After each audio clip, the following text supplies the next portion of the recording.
Welcome back to the Boat Studio. In this episode, Bob begins work on the bronze blocks for Skylark. If you've enjoyed the Haven build so far, or are new to the channel, please consider supporting Bob on Patreon. Click the link below in the description to learn more. In the last episode, I made this wooden block. Today, I'm going to explore the idea of making a bronze block. Mainly because it'll be a little smaller than what this bulky wooden block is, and also it'll be more historically correct for this type of a boat. So the first thing we want to talk about in designing that bronze block are the sheaves. So I've got a few sheaves laid out here. Now this is the bronze block that we're using as an example of the size that I need. And you can see it's a much smaller size and more appropriate for the boat. Now this I actually got at a marine salvage yard out in Wickford, Rhode Island. Now it has a bronze sheave in it. You can still get bronze sheaves, however they're quite expensive and they run in the $50 to $60 range for one of them. And I'm going to need at least 9 for my boat. So some of the options are, one, this is a stainless steel sheave. It has stainless steel ball bearings in it. I got this off of Amazon and it came in a set of 2 for around $12. The other choice is a Dowran sheave made by Harkin. And it too has ball bearings in there, and it spins quite nicely. But you can tell it. Hopefully you can hear that. It just doesn't seem very quality to me, as opposed to this. This costs $30, and this obviously is around $6, considering I got 2 of them. So I don't like these very well, and I'm probably just going to send this one back. So I think this is a pretty good choice. Now, historically, the way that a sheave would have been made for a block is out of lignivite. Now, this carving hammer here is lignivite. I got this carving mallet back in the mid-70s when I started graduate school. Lignivite is a very, very hard, dense wood, and it's very oily. This particular tool has absolutely no finish on it at all, and you can see how smooth and shiny that is. So the natural oil that's in this tropical wood and the fact that it was very hard made it really an ideal material to use as a sheave. Now, unfortunately, around 2003, lignivite became an endangered species, and it's illegal for it to cross international borders. So it's really, unless it's already here in the United States, you really can't get this material anymore. So we're going to make a block for this stainless steel sheave. Now the first thing I need to do is to make a pattern to do the foundry work. Now, it's always best with a symmetrical object to do it in a machined way. That way, if you have a very symmetrical object, it's much better if you can machine it out than try to carve that by hand. It's nearly impossible to get it actually symmetrical. So I think I've devised a way to do that on the wood lathe. I began by gluing up a block of wood here with some softwood. I believe might be spruce, and some walnut, and I mainly so that I could see a color contrast. So what I've got here is a block that is about 7 inches, and the internal block is about 2 1/4, and then these outside walnut cheeks are about 1/2 inch. So you can see what I've done here is by putting these on here, and I've just put a circle on here, and you can see that that ends up being a little bit more than a 1/16 or an 1/8 of an inch, about 3/16, I believe. Yeah, it's about 3/16. So what will happen now is when I turn this on the lathe, I should be able to get sort of an oblong shape that will be the shape of the block that I want.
I turned at two different options here. So I'm going to use this white pencil just so it'll show up a little better on the walnut. But so this one would be more of a shape like this. This will be, once I trim it, it'll be closer to something in this shape, like that. And this one would be a little bit more with a curve in it here, and then round down here at the bottom where the sheave goes.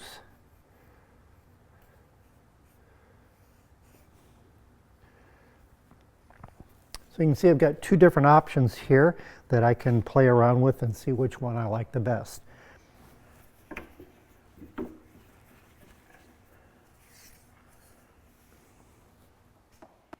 I had glued these walnut slabs on this blank with some craft paper in between so that they would pop off easily.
So you can see I've got two different shapes here, and right now I'm kind of favoring this one. I think it's a little more simpler. It also is probably going to be a little bit easier to machine out and polish than with these shapes in there.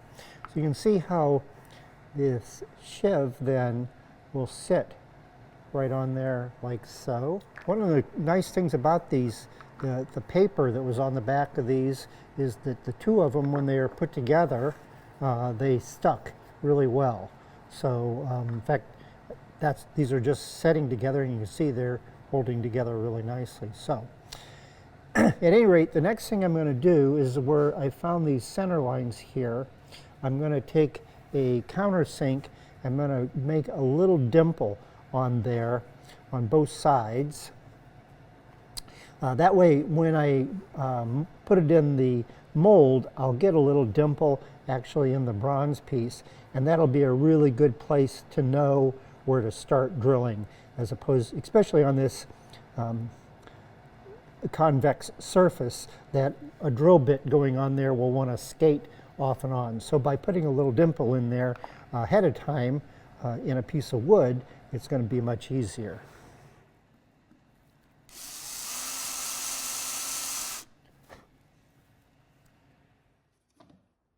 The next step was to make some flasks.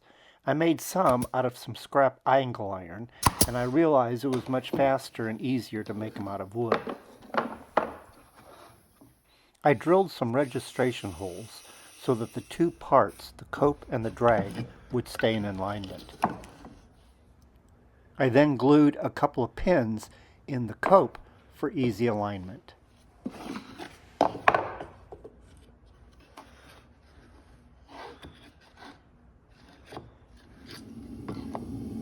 While the furnace is warming up, I'll get started ramming up the molds.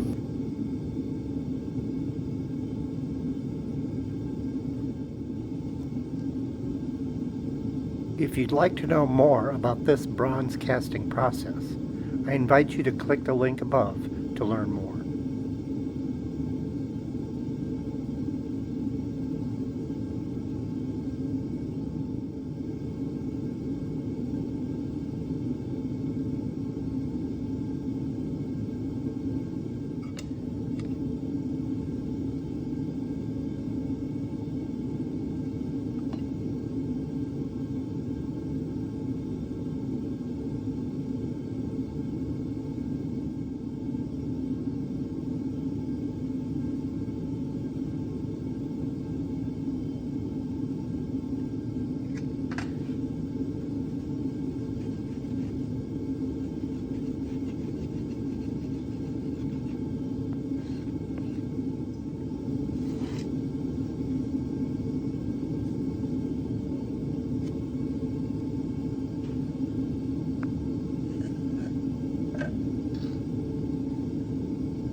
Well, the castings have all cooled down now. Now I cast 3 pairs of the cheeks. So casting is a little bit of a trial and error. Now most of these came out pretty good. This one right here, you can see did not completely form at the top as compared to like this one here. You can see that. Now the reason for that, if I look on the back side here, is that I did not put a very good vent coming off of there, where if we look at this one, I did. So that's part of the trial and error of casting, is figuring out the venting and gating properly. But I do have a couple of good ones here, so I'm going to cut these off, grind off the bottom side, and see about getting them machined so we can put that sheave in there.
Doing the hand sanding, I started with 400 grit sandpaper and then working my way up to 600 grit and then to 800 grit, and then I finished with 1000 grit.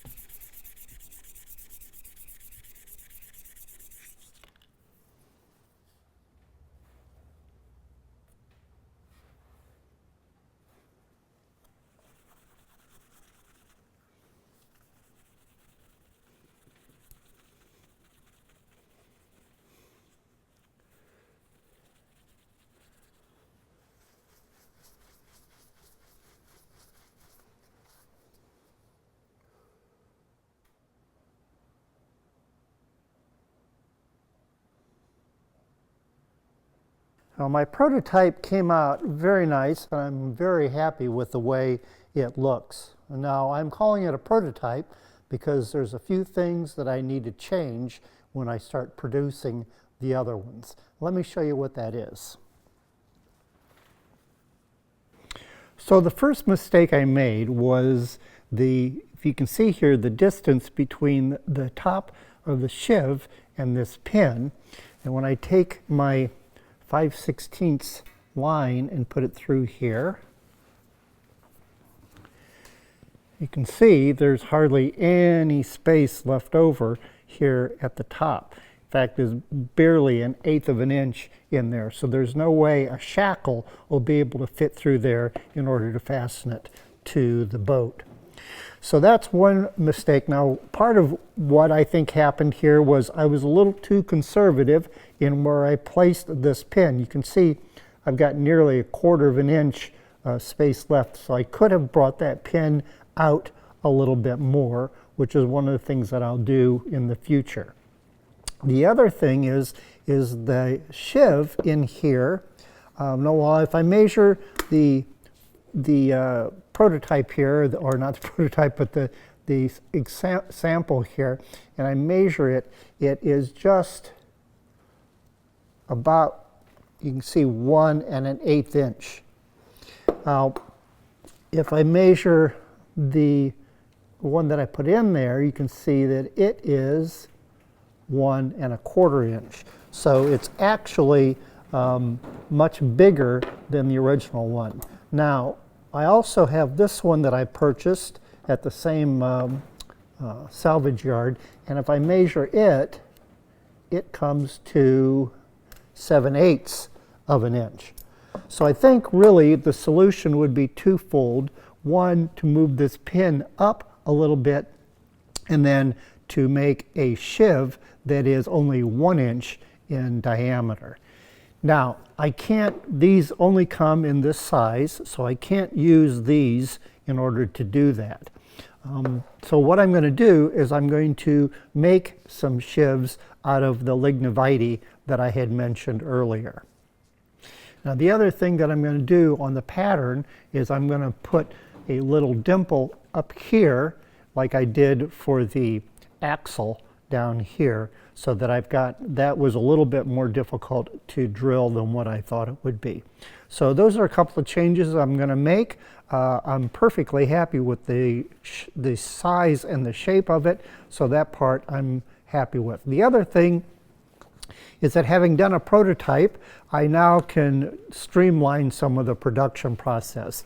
I know what to expect in how I'm going to finish each of those pieces, so I'll be able to basically do all of the grinding at one time, do all of the drilling at one time when I make the remaining blocks. Now, I think I'll be able to change this a little bit so that I can still use it. I probably can cut the pin out of there and maybe use it in a different manner. There are some of the blocks that actually get attached to for example, one of them gets attached to the mast that is the gaffed halyard. So I possibly can still make this one work in that regards. So I'll have to save making those lignivite sheaves for next episode. So as always, thanks for watching, and remember, if you're going to make it beautiful.